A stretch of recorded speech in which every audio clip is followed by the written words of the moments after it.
All right, well, that was insane. Texas A&M finding a way, which even feels like the wrong way to put it. Absolutely willing their way to a victory over South Carolina yesterday in College Station. Final score, A&M 31, South Carolina 30. Now, all of South Carolina's 30 came in that first half. What do you take away from this one if you're an A&M fan? Do you feel good that you came back? Do you feel a little bit uneasy that you look so bad in the first half? What does it mean for A&M long-term? Also, if you're South Carolina, you looked awesome in the first half. Lenora Sellers was Lenora Sellers we all signed up for in the preseason. What do you say now if you're a Gamecock fan? We will break this down from both sides. Hear me clearly. Make sure you're subscribed right here. College football, nothing but college football. A&M, I keep standing on this table because I think it's important because there weren't many people on this table in the preseason. We picked you to be a playoff team. And now we're sitting here with 2 games left in the regular season, and A&M is at 10 wins. I would be shocked if that doesn't happen. So what I'm trying to say here is remember your day ones. I feel like we're kind of the pseudo day ones for A&M here in the 2025 season. If you're a South Carolina fan, stick around is all I'll say. Make sure you're subscribed as well. So let's start with A&M. I don't want to excuse the bad from the first half for A&M. We'll talk about all the good here in just a second, but we got to take the medicine on Sunday, man. Tell the truth Sunday. It was 30-3 in that first half, and it looked as bad as it was. Like sometimes you check a score in the first half. If you're casually watching other games, you see A&M's down 30-3, and you see them come back and win the game, so you're like, oh, wait, I guess first half must not have been that bad if they came back. No, it was bad. I mean, the Marcel Reed interceptions, the fumble that turned into a touchdown for South Carolina. You had multiple drops.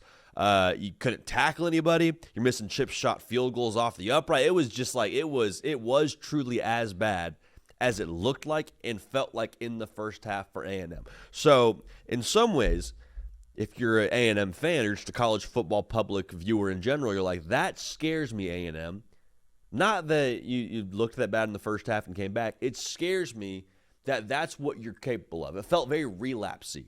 You know what I'm saying? Like if you check Twitter during halftime, or X, whatever you want to call it, a lot of people run into the socials and saying, battered Aggie syndrome, it's back. BAS, here it is. A new strain has been developed in College Station, and it seems to be running rampant across what's going on right now in South Carolina A&M.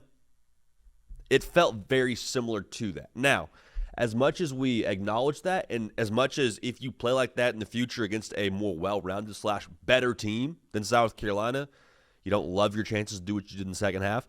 But I think what's so impressive about this win, outside of the fact that A&M found that gear and found a way to win, is the fact that A&M didn't get drunk on negativity. I've been in locker rooms where we're down bad in the first half. Tell you what, it's not a good place to be. Most teams, majority of teams, you're down 27 points in that first half, and you're seeing everything you worked for in a lot of ways on fire by in the first round of the college football playoff. Marcel Reed and the Heisman. All the good things they're saying about you being a top 3 team in college football. That's about to change. With that all being on fire, to not have this panic sense about you, to not get what I just said, drunk on emotion and negativity and go down in the dumps and point fingers and just implode and have the wheels come totally off, to not have that happen speaks volumes to what Mike Elko has built there from a DNA perspective of what A&M football is. Ari Wasserman does a phenomenal job for On 3. Get a membership to On 3. Has an article out talking about how Mike Elko has essentially recoded what A&M football is, and he could not be more on the money. Think about not just previous A&M teams, but just previous football teams in general this year that would have been down 30-3 and said, okay, spin the block, rally the troops, next week we'll get back on track. That wasn't what you saw from A&M. You saw them take one half, put it to bed, play a totally different style of ball the second half, and this is what's impressive about A&M. This is what excites me from A&M. The ability to snap out of it across any sport, much less college football, is extremely rare. But knowing if you're A&M, when you do snap out of it, you can play at that level, that's a game changer. That is the epitome of different, because A&M, too, over the course of this season, they have been very predicated offensively on running the football to then throw the football. When you're down 30-3, you don't really have the option of running the football. You got to throw that thing. And oh, by the way, your quarterback didn't look that great in the first half. Casey Concepcion, bad drop in the first half. Ashton Bethel-Roman, bad drop in this game. Still, with a limited to, I would say, non-existent Mario Craver in this game, A&M still found a way to go score 28 unanswered by throwing the football. I wasn't a secret what A&M was going to do. So to know that you have that gear offensively, I think just you cannot feel more excited about what this team is when they're in their flow state than I think you can after seeing that second half yesterday. That's my big thing. A&M, when they find their flow state, they're in the zone. Marcel Reed's seeing it. The ball's coming out of his hand quick. His feet are set. Receivers are winning matchups. When they're in that flow state, I think there's not a team in college football, not named Ohio State, that can hang with them. Just how I feel about it. You also saw the defense having to still honor what that run game could be in the second half in South Carolina, that is, rather, because you saw Casey Concepcion running to open grass. You saw Isaiah Williams running to open grass, and you're like, how do they keep getting these dudes open? It's because South Carolina understood, hey, if they do give it to those backs, they could still gash us. And so even the ability to make you nervous in the run game, when you don't really have a run game in the second half, that in itself, I think, speaks to what A&M is. They had 3 receivers, all average over 15 yards a catch. I want to go back to Isaiah Williams here really quick. This is a dude now who did not have a catch this season going into this game. Showed up big, had 3, caught a touchdown, played a pretty big role in that comeback. Why is that important?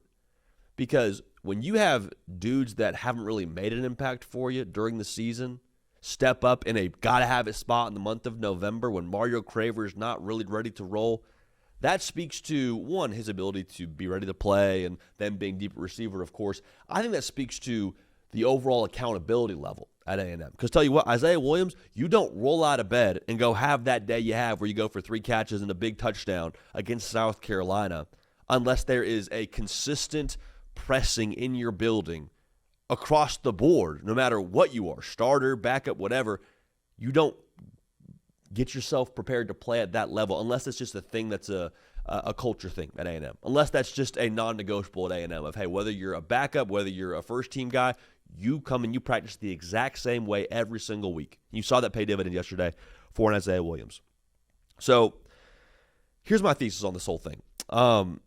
A&M, we already knew you were really good, but after a showing like that in the second half, where you can snap out of it, you can be as good as you choose to be this season. Again, choose is the key word. Mike Elko spoke to identity and them playing to their identity and not getting out of that. As long as you play to that identity, what I just said, there's only one team in college football that I think can really hang with you. So it's your choice now. Are you going to show up and have that second half mentality every single week? If you do, all bets are off, and A&M, once again, finding a cure for Batty Dagger syndrome in the second half of that game against South Carolina. Really quick on South Carolina, I still can't help but feel like there's not enough around Lenore Sellers. Like, he was awesome in the first half. Nicholas Harbor had that 80-yard touchdown catch, which was awesome once he broke out of that. Those 2 dudes were going to tackle him. He breaks out of that, and he is like just essentially a 100-meter sprint to the end zone. You're like, yeah, no one's catching number 8. But Lenore Sellers was like your 5th leading receiver yesterday with that 21-yard catch. Like, South Carolina, as talented as your guy is, number 16, and as much as there's a conversation around, well, we didn't have the right OC all season long, it's like there's not enough around Lenore Sellers for you to maximize him every given week, like you should be able to maximize one of the most talented football players in the SEC. And so my feeling on this, if I'm Shane Beamer, is as soon as I have the opportunity to, I am sitting down with my money people and discussing 2 things. One, here's how we keep Lenore Sellers, because that's a conversation now every offseason for your star players. Can you keep them on your roster? That's the first part of this. 2, here's what I need to maximize Lenore Sellers. We need to go get receivers. We need to go get offensive linemen. We need to build this backfield. Like, South Carolina having no other answers in the second half, getting shut out 28-0, that is a testament to not having anything else around Lenore Sellers. Not saying that they're just like a bare cupboard, but bare enough to score 0 in the second half and a team that you're up 30-3 against. There was no pivot there. There was no pivot. So I hate this for South Carolina because we openly root for Shane Beamer and Lenore Sellers, but in some ways you kind of made your bed in terms of what you weren't able to do in that second half. And again, to me, it goes back to personnel. A&M had the dudes, South Carolina didn't, and there was no schematic answers for South Carolina either. So, A&M fans, hit that 10-win mark. I think it would take something wildly unforeseen to see y'all missing the college football playoff. For me, it would take something wildly unforeseen to see y'all missing the SEC title game. And for South Carolina, another heartbreak, but it's kind of just been that way this year.